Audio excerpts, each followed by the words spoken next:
క్రీస్తునాథునియందు ప్రియమైనటువంటి సహోదరి సహోదరులారా, ఈరోజు మనము ఆలకించినటువంటి వాక్యము మన విశ్వాసాన్ని పునర్నిర్మిస్తూ ఉన్నది, మన విశ్వాసాన్ని ఉత్తేజపరుస్తూ ఉన్నది.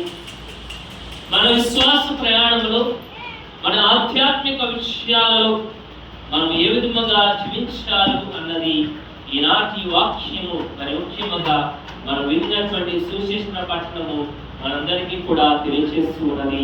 ప్రియమైనటువంటి సహోదరి సహోదరులారా, ఈరోజు మనము ఆలకించినటువంటి వాక్యము దేని గురించి బోధిస్తూ ఉన్నది?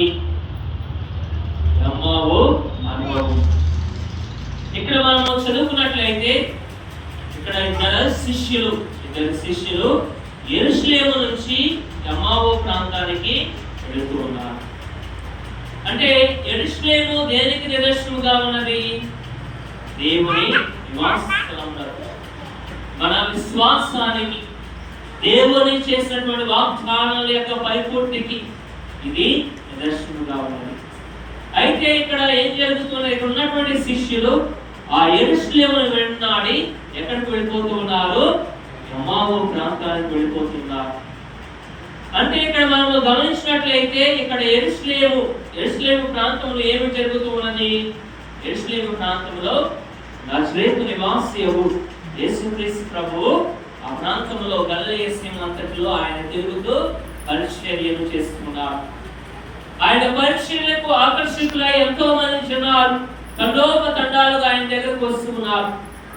ఆయన దగ్గరకు వచ్చిన తరువాత, ఆయన స్వార్థ పరిచర్య అయిన తరువాత ఆయన చెప్పినట్లుగా, ఆయన వాగ్దానం చేసినట్లుగా, ఇదిగో నేను ప్రధాన యాజకుల చేత, ధర్మశాస్త్ర బోధకుల చేత తిరస్కరింపబడి నేను అనేకమైనటువంటి శ్రమలను పొందిన తరువాత, మరణించిన తరువాత, శిలువ వేయబడిన తరువాత పునరుత్థానుడవుతాను అని ఆయన ముందుగానే తన శిష్యులకు అక్కడ పలికి ఉన్నాడు. ప్రియమైనటువంటి సహోదరి సహోదరులారా, కానీ ఇక్కడ మనం గమనించినట్లయితే యేసుక్రీస్తు ప్రభు మరణించిన తరువాత అప్పుడున్నటువంటి పరిసర ప్రాంతాలని ఏ విధముగా ఉన్నవి?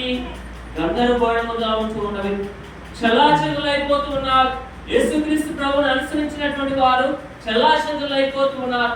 వారి ప్రాణాలను కాపాడుకోవడానికి వారు ఒక గదిలో వారందరూ కూడా కలిసి ఆ గదిలో ఒక సమావేశాన్ని ఏర్పాటు చేసుకుంటూ ఉన్నారు. మరికొందరు శిష్యులు ఏం చేస్తున్నారు? ఇదిగో మనం చేయడానికి ఏమీ లేదు, మరలా మనము చేసినటువంటి వృత్తిలోకి మరలా మనము వెళ్ళిపోదాం. అంటే వారి యొక్క జీవితము ఏ విధముగా ఉన్నది? తీవ్రమైనటువంటి ఆందోళనలతో, ఆవేదనతో, గందరగోళంతో, నిరుత్సాహంతో వారి యొక్క జీవితాలు అతలాకుతలం అవుతూ ఉన్నవి. ప్రియమైనటువంటి సహోదరి సహోదరుల, ఎందుకు వారి యొక్క జీవితాలు ఈ విధంగా అతలాకుతలం అవుతూ ఉన్నవి? ఏమని భావించారు యేసుక్రీస్తు ప్రభుని అప్పుడున్నటువంటి జనులందరూ కూడా? ఇదిగో మా కొరకే ఒక రక్షకుడు వస్తున్నాడు, రాజు వస్తున్నాడు, ఆయన సింహాసనాన్ని అధిరోహించి మమ్మల్ందరినీ కూడా ఎంతో సురక్షితంగా మాకు కావలసినటువంటి శాంతిని, ప్రజల శ్రేయస్సు కొరకు పోరాడేటటువంటి ఒక గొప్ప రాజు వచ్చారు అని వాళ్ళందరూ కూడా భావించుకున్నారు. అందుకే మనం మానిక్రమల ఆదివారం రోజున మనము దేని గురించి మనం ధ్యానించుకుని ఉంటున్నాము? రాజుల రాజు, దావీదు రాజా, హోసన్నా అని ప్రతి ఒక్కరు కూడా హోసన్నా గీతాలు వాళ్ళందరూ కూడా పాడుతున్నారు. కానీ ఎప్పుడైతే యేసుక్రీస్తు ప్రభువు మరణించుకున్నారో వారందరూ కూడా ఏమని భావించారు? ఇదిగో మన కొరకై వచ్చినటువంటి రక్షకుడు, మనం రక్షించేటటువంటి, ఇశ్రాయేలును రక్షించేటటువంటి వచ్చినటువంటి రక్షకుడు ఆ యేసుక్రీస్తు ప్రభు మరణించాడు, ఇంకా మనకి ఎవరు లేరు, ఇంకా యెరూషలేములో మనం ఎందుకు ఉండాలి? మన జీవితాలను మన యొక్క పాత జీవితాలను మనం కొనసాగించుకుందాం అని నిరాశతో, ఆందోళనతో, భయంతో వాళ్ళందరూ కూడా ఎక్కడికి వెళుతున్నారు? ఎమ్మావు ప్రాంతానికి వెళుతున్నారు. అంటే జీవముతో ఉన్నటువంటి ప్రాంతాన్ని విడనాడి జీవము లేనటువంటి ప్రాంతానికి వాళ్ళు ప్రయాణిస్తున్నారు. విశ్వాసముతో నిండినటువంటి ప్రాంతాన్ని విడనాడి అవిశ్వాసములో ఉన్నటువంటి ప్రాంతానికి అక్కడున్నటువంటి ప్రజలందరూ కూడా వెళుతున్నారు. ఎందుకంటే వారి యొక్క జీవితం ఏ విధముగా ఉన్నది? గందరగోళముగా ఉన్నది, కష్టాలతో ఉన్నది, నిరుత్సాహముతో ఉన్నది. కాబట్టి వారి యొక్క జీవితానికి అర్థము లేదు అని వారు నిరుత్సాహంతో ప్రయాణిస్తున్నారు. ఇక్కడ మనం వాక్యాన్ని మనం పరిశీలించుకున్నట్లయితే వీరు వారి ప్రయాణంలో దేని గురించి వాళ్ళు అందరూ కూడా తర్కించుకుంటూ ఉన్నారు, సంభాషించుకుంటూ ఉన్నారు. యెరూషలేములో జరిగినటువంటి సంఘటనలు ఏం జరిగింది? యెరూషలేములో ఏం జరుగుతూ ఉన్నది? నజరేయుడు నివాసి యేసుక్రీస్తు ప్రభువు సిలువ వేయబడి మరణించబడ్డాడు. అది వాస్తవము. దానిని మాత్రమే అక్కడ ఉన్నటువంటి ప్రజలందరూ కూడా నమ్ముతున్నారు. దాని తరువాత జరిగినటువంటి అద్భుతాన్ని ఎవరునూ ఇంకా నమ్మలేదు. వారి యొక్క జీవితాలలో దాని గురించి వారికి అవగాహన లేదు. ఎందుకంటే ఎప్పుడునో ఎవరినో విన్నటువంటి వాస్తవము, సత్యము అక్కడ జరుగుతూ ఉన్నది. ఏంటి ఆ సత్యము? యేసుక్రీస్తు ప్రభువు మరణాన్ని జయించి పునరుత్థానుడయ్యాడు. Praise the lord, praise the lord, praise the lord.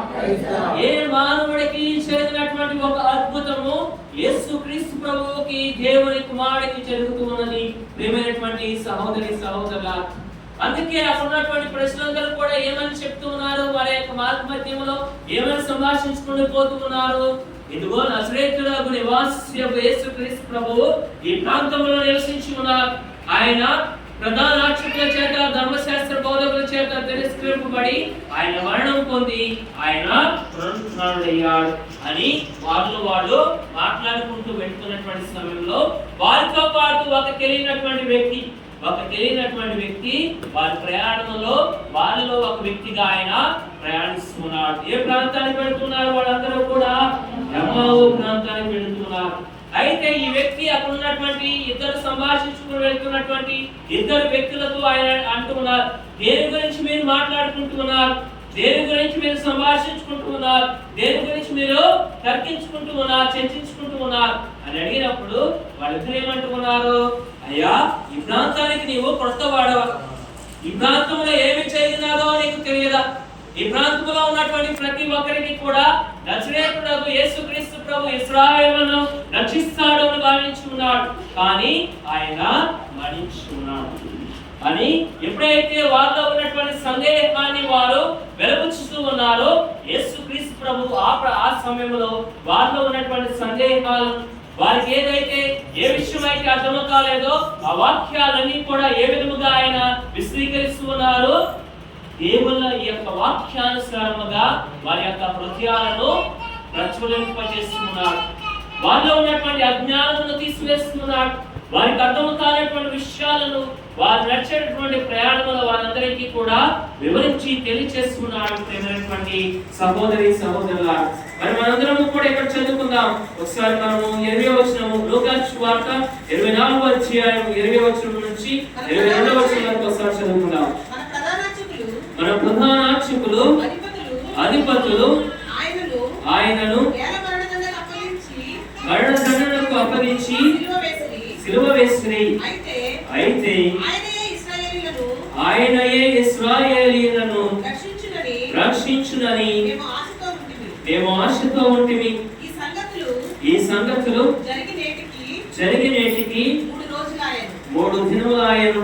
మాలో కొంతమంది స్త్రీలు ప్రాతకాలమున సమాధి యొద్దకు వెళ్ళగా అక్కడ వారికి యేసు దేహము కనపడలేదు.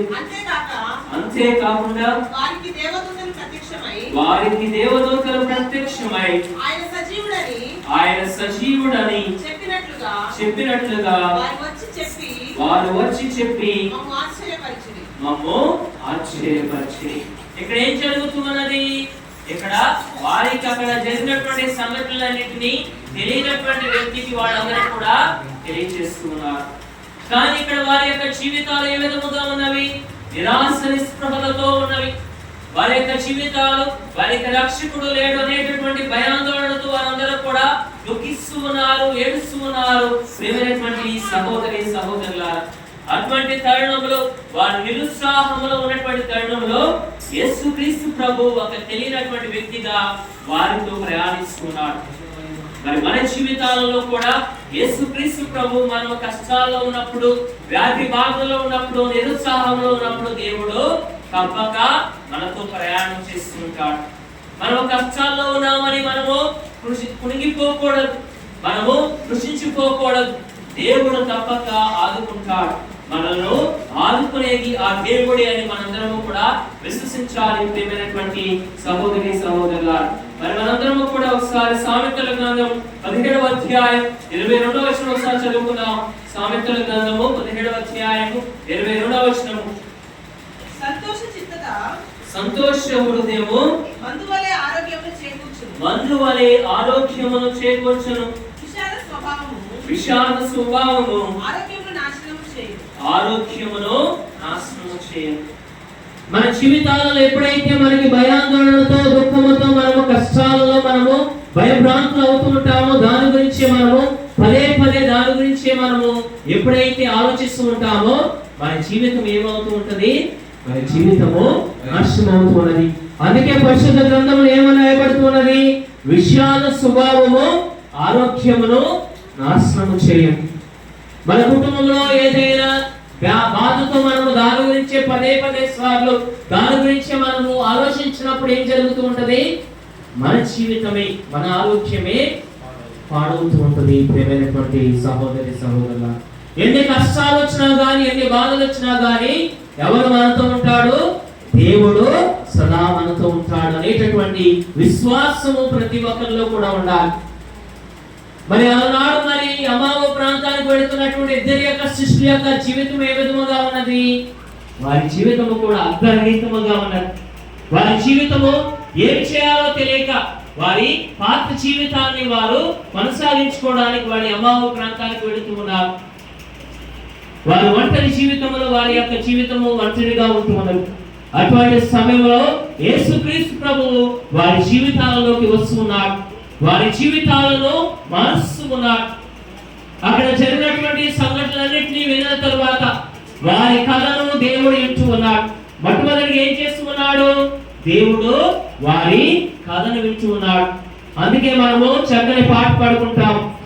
ఏమైనా చేయగలవు, కథ మొత్తం మార్చగలవు, నీ నామముకే మహిమంతా ఏమైనా చేయగలవు, కథ మొత్తం మార్చగలవు, నీ నామముకే మహిమంతా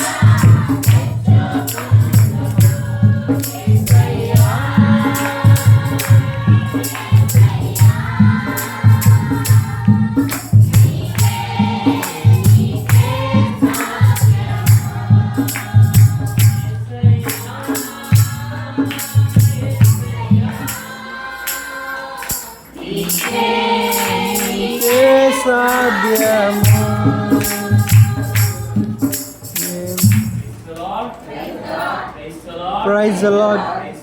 Praise the Lord. ఇక్కడ కూడా మొట్టమొదటిగా యేసుక్రీస్తు ప్రభు ఏం చేస్తున్నాడు? వారు చెప్పేవన్నిటిని కూడా ఆయన వింటున్నాడు. యేసుక్రీస్తు ప్రభువుకి అక్కడ ఏమి జరిగిందో ఆయనకు తెలుసు. ఆయనే ఆ వ్యక్తి. వారు తగ్గించుకునేటటువంటి సంభాషించేటటువంటి వ్యక్తి ఎవరు? యేసుక్రీస్తు ప్రభువే వారితో ఉన్నాడు. ఆయన గురించే వారు మాట్లాడుకుంటూ ఉన్నారు. అయినప్పటికీ కూడా యేసుక్రీస్తు ప్రభు ఏం చేసుకున్నాడు? వారి సంభాషణను, వారు ఏమి మాట్లాడుకుంటూ ఉన్నాడో దేవుడు వింటున్నాడు.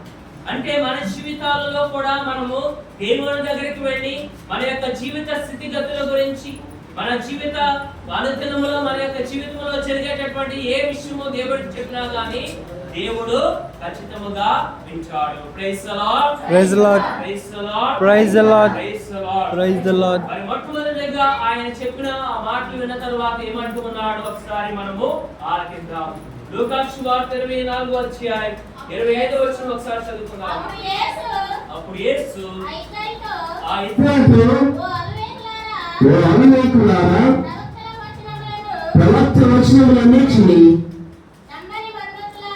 నమ్మని మందవచ్చులారా, క్రీస్తు శ్రమలను అనుభవించి తన మహిమలో ప్రవేశించుట అనివార్యము కదా అనెను. అప్పుడు మోషే మొదలుకొని ప్రవక్తలందరి లేఖనములలో తనను గూర్చి వ్రాయబడినవి అన్నీ వారికి వివరించెను. ఇక్కడ ఏం చేస్తూ ఉన్నాడు? మొట్టమొదటిగా వారు చెప్పినవన్నిటిని ఆలకించిన తరువాత, ఇదిగో మీరు మందుమతుల వలె మీరు ప్రవర్తిస్తున్నారు. అదిగో అక్కడ ఏమి జరిగినదో మీకు స్వయముగా మీకు తెలియదు, అయినా కానీ మీరు వాటిని గ్రహించలేకపోతూ ఉన్నారు. అందుకే వారిని ఏమని హెచ్చరిస్తున్నారు? మీరు అజ్ఞానుల వలె మీరు ప్రవర్తిస్తూ ఉన్నారు, మీరు అవివేకుల వలె మీరు ప్రవర్తిస్తూ ఉన్నారు, మీరు మందమతుల వలె అక్కడ ఉన్నటువంటి లేఖనములను మీరు గ్రహించలేక మరలా మీరు ఎక్కడికి వెళుతున్నారు? ఎమ్మావుకి వెళుతున్నారు. మరి అక్కడ లేఖనంలో ఉన్నటువంటి విషయాలను మీరు గ్రహించినట్లయితే మీరు యెరూషలేములోని ఆ దేవుని నివాస స్థలము, దేవుడు మీతో ఉన్నారు అని మీరు విశ్వసించేవారు అని వాళ్ళు చెబుతూ యేసుక్రీస్తు ప్రభు వారికి తెలియజేస్తున్నారు.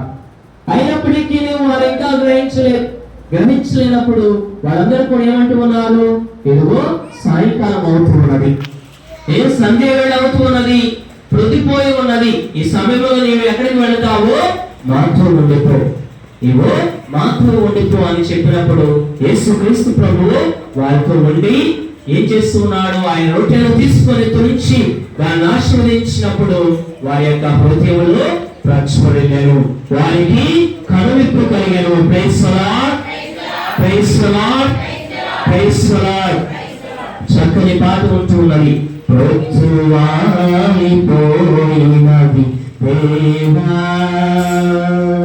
మాతో ఉండిపోరాదా, ప్రొద్దువారిపోయినది దేవా మాతో ఉండిపోరాదా, మాతో ఉండిపో, మాతో ఉండిపో, మాతో ఉండిపో, మాతో ఉండిపో. ప్రొద్దువారిపోయినది దేవా మాతో ఉండిపో రావా, మాతో ఉండిపో, మాతో ఉండిపో, మాతో ఉండిపో, మాతో ఉండిపో. అక్కడేమని అంటున్నారు అక్కడ శిష్యులు? ఓ దేవా నీవు మాతో ఉండిపో, అది మాకు చాలు అని చెప్తున్నారు. కానీ యేసుక్రీస్తు ప్రభు ఆ శిష్యులు మరి వారికి రొట్టెలు పంచిన తరువాత ఆయన అదృశ్యుడవుతున్నాడు, వాళ్ళ నుంచి వెళ్ళిపోతూ ఉన్నాడు. ప్రియమైనటువంటి సహోదరి సహోదరుల, యేసుక్రీస్తు ప్రభు ఎప్పుడైతే అదృశ్యుడవుతూ ఉన్నారో వారికి కనువిప్పు కలిగి వాళ్ళు ఏమైనా మాట్లాడుతూ ఉన్నారు, ఏమని చెబుతూ ఉన్నారు ఒకసారి విందాం. లూకాసు సువార్త 4వ అధ్యాయం 37వ వచనం. అంతటి వారు ఒకరితో ఒకరు ఆయన మార్గములో మనతో మాట్లాడినప్పుడు లేఖనములన్నీ మనకు వివరించినప్పుడు మన హృదయములను ప్రచురలేదా అనుకునేది వారు వెంటనే యెరూషలేమునకు తిరిగి వెళ్ళిరి. Praise the lord, praise the lord, praise the Lord. ఇక్కడ ఏమని వాళ్ళందరూ వాళ్ళు తర్కించుకుంటున్నారు? ఇప్పుడు ఆయన లేఖనములు మనకు విశదీకరించినప్పుడు, మనకు తెలియజేసినప్పుడు మన హృదయములు ప్రచురలేదా, మనకి కనువిప్పు కలగలేదా? ఆయన లేఖనములన్నింటినీ కూడా మనకి తెలియజేసినప్పుడు మనం ఏ విధముగా ఉన్నాము, వాళ్ళిద్దరూ కూడా ఏ విధముగా ఉన్నారు? మందమతుల వలె వాళ్ళు ఉన్నారు. వారు అజ్ఞానుల వలె యేసుక్రీస్తు ప్రయాణిస్తున్నారు. తమతో ప్రయాణించేది క్రీస్తు ప్రభు పునరుద్ధారుడైనటువంటి ఆ క్రీస్తు ప్రభు అని వాళ్ళు తెలుసుకోలేకపోయి ఉన్నారు. ప్రియమైనటువంటి సహోదరి సహోదరుల, ఆయన మరణాన్ని జయించి ఉన్నారు. ఆయన సజీవముగా పునరుద్ధారుడై ఉన్నాడు. పునరుద్ధారుడయ్యాడు అంటే యేసుక్రీస్తు ప్రభువు సదా ఎల్లవేళలా మనతో ఉంటాడు అని అర్థము. ప్రియమైనటువంటి సహోదరి సహోదరులారా, మరి ఎప్పుడైతే వారి యొక్క హృదయములు ప్రచురింపబడినవో వారందరూ కూడా మనం ఏం చేస్తున్నారు? తిరిగి యెరూషలేమునకు వెళ్తున్నారు.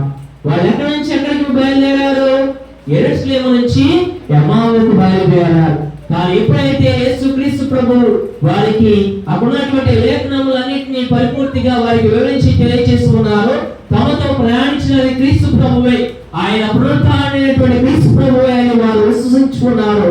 వారందరూ కూడా మళ్ళా తిరిగి ఎక్కడికి వెళుతున్నారు?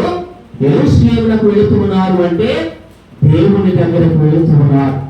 దేవుడు తమతో ఉన్నారు అని వాళ్ళందరూ కూడా విశ్వసిస్తున్నారు. అవిశ్వాసముతో సందేహముతో ఉన్నటువంటి వారు విశ్వాసముతో వారి యొక్క హృదయాలు నింపబడుతూ ఉన్నవి. దేవుణ్ణి తిరస్కరించినటువంటి జనం, దేవుణ్ణి తిరస్కరించినటువంటి ఆ శిష్యులు దేవుణ్ణి తెలుసుకొని దైవానుభూతిని పొందడానికి యెరూషలేమునకు వెళుతూ ఉన్నారు. మరి మన జీవితము, మన విశ్వాస ప్రయాణము ఏ విధంగా ఉన్నదో మనము ఆత్మపరిశీలన చేసుకోవాలి. ఎమ్మావు ప్రయాణం అనేది దేనికి ఆదర్శముగా ఉన్నది, దేనికి చిహ్నంగా ఉన్నది? మన వ్యక్తిగత విశ్వాస ప్రయాణానికి అది ఒక నిదర్శనముగా ఉన్నది. మన విశ్వాస ప్రయాణంలో కూడా మనము ఈ శిష్యుల వలె మనం కూడా ప్రవర్తించవచ్చు.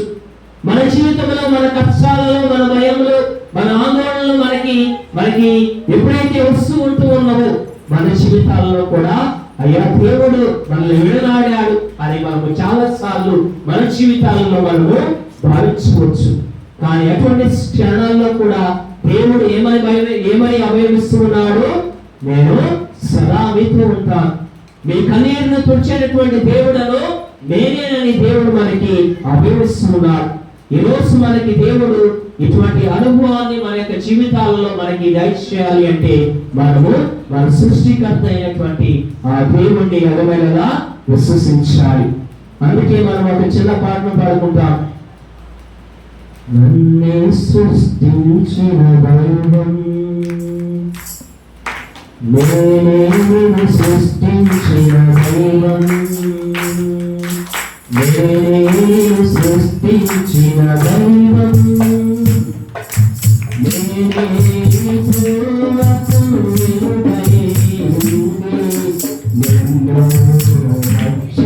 రక్షించు దైవం,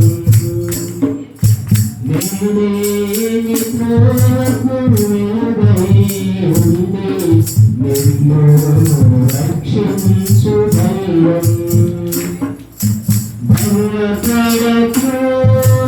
నిన్ను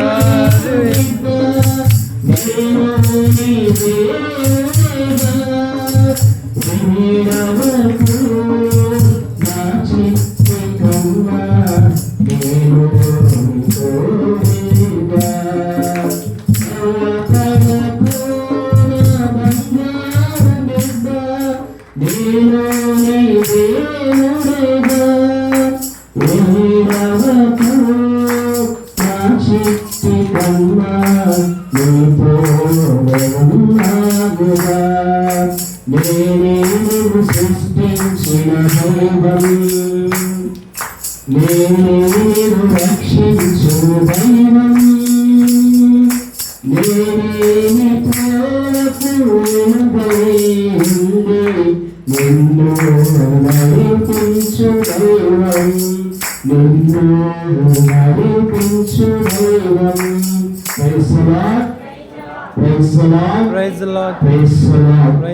మనందరి యొక్క జీవితాలలో దేవుడు మనతో ఉన్నాడు. మనందరూ కూడా ఒకసారి మొదటి కొలస్సీలకు రాసిన లేఖ 1వ అధ్యాయం 27వ వచనం ఒకసారి చదువుకుందాం. మొదటి కొలస్సీలకు రాసిన లేఖ 1వ అధ్యాయము 27వ వచనం. నీ కుమారుని ద్వారా సమస్త ప్రపంచమును తిరిగి తనతో సమాధాన పరుచుకున్నటకు దేవుడు నిశ్చయించెను. పరలోక భూలోకములందలి సమస్త వస్తువులను ఆయన తన కుమారుని శిలువ బలి ద్వారా తనతో సమాధాన పరుచుకొనెను. Praise the lord, praise the lord, praise the Lord. క్రీస్తు మనతో ఉన్నాడు అని అక్కడ వాక్యము మనకి తెల్లముగా తెలియచేస్తున్నది. మనందరము కూడా మనందరి యొక్క జీవితాలలో విశ్వాస ప్రయాణంలో దేవుడు ఎల్లవేళ మనతో ఉంటాడు. అందుకే బెండెక్ 16 గారు ఈ విధంగా అంటున్నారు. ఎమ్మావు ప్రయాణం అనేది ప్రతి క్రైస్తవ ప్రయాణము ఏమంటున్నాడు అంటే ఎమ్మావు ప్రయాణము ప్రతి క్రైస్తవుని ప్రయాణం. మనం కొన్నిసార్లు దేవుడు మనల్ని విడిచిపెట్టాడు అని, మన ప్రార్థనలు ఆలకించలేదు అని మనం భావించవచ్చు. కానీ ఎమ్మావు సంఘటన మనకు నేర్పేటటువంటి పాఠం ఏమిటంటే దేవుడు మన అపజయాలలో కూడా మనతోనే ఉంటాడు. ఆయన వాక్యము మన విశ్వాసాన్ని శుద్ధీకరిస్తున్నది. అలాగే ఆయన ఇచ్చినటువంటి సప్రసారం, ఆయన ఇచ్చినటువంటి తన యొక్క క్రీస్తు శరీర రక్తములను మనలను ఎల్లవేళలా బలపరుస్తున్నది అని ఆయన తన యొక్క విశ్వాస అనుభవాల ద్వారా మన యొక్క జీవితాలలో మనకి విశ్వాస అనుభూతిని తెలియజేస్తున్నారు. మరి ఈ వాక్యాన్ని ఆలకించినప్పుడు మనందరము కూడా మనలో ఉన్నటువంటి అవిశ్వాసాన్ని తీసివేసి దేవుని ప్రేమను ఎల్లవేళలా ప్రచురింపజేసి ఇతరులకు సాక్షులుగా ఉండేటటువంటి గొప్ప ఉదారమైనటువంటి జీవితాన్ని జీవించినటువంటి గొప్ప వాక్యములు దాయిచేయాలని మనందరము కూడా ఈ దేవుని కృషిలో ప్రార్థించుకున్నారు. మనందరము కూడా లేచి నిలబడి విశ్వాస ప్రమాణాన్ని తెలియజేసుకున్నారు.